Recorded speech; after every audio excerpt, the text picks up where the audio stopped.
Hello प्यारे बच्चों, कैसे हो? आशा है मस्त होंगे, जबरदस्त हो। चलिए आज ऐसे नीति के बारे में डिस्कस करने वाले हैं लोग। जो आप लोग का जो है उस नीति के तहत जो है, अगर किसी राजा का अपना पुत्र सागा पुत्र नहीं था तो उस क्षेत्र को हड़प लिया जाता था, जिसका नाम था हड़प नीति।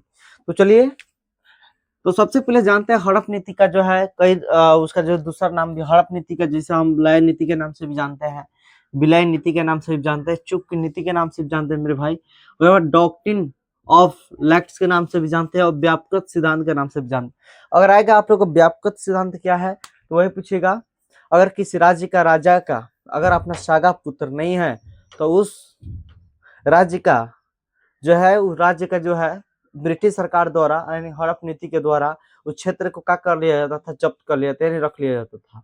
वह अडॉप्टेशन यानी दत्तक पुत्र को जो है उत्तराधिकारी नहीं मानते थे। इस नीति का प्रारंभ जो होता है लॉर्ड डलहौजी करते हैं और 1848 में होता है। हड़प नीति का अंत जो है लॉर्ड कैनिंग द्वारा किया गया। कब किया गया? तो 1856 में होता है मेरे भाई। वही हड़प नीति का प्रारंभ 1848 और इसका समाप्त जो है 1856 में हुआ। हड़प नीति का शिकार क्षेत्र हुआ सतारा हुआ, जैतपुर हुआ, सोमलपुर हुआ, बगाट हुआ और नागपुर हुआ।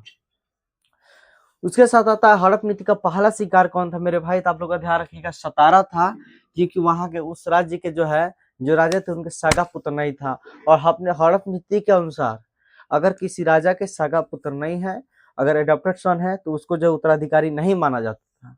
उसके साथ आप याद रखिएगा, हड़प अवध एक ऐसा क्षेत्र था जिन्होंने हड़प नीति जो है, हड़प नीति के अनुसार उनको जो है शिकार क्षेत्र में नहीं आया था, जबकि ब्रिटिश सरकार द्वारा इसको जो है कुशासन का आरोप लगाकर वो अपने अपने में कर लिए।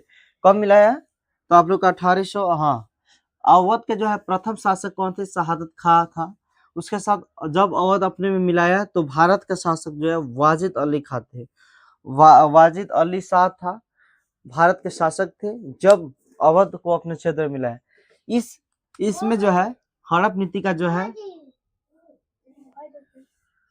हो जाता, हड़प झांसी हड़प नीति के तहत हड़पी गई और हड़प नीति 1857 का विद्रोह का मुख्य कारण बना। चलिए क्लास में ही, फिर नेक्स्ट क्लास में मिलते हैं।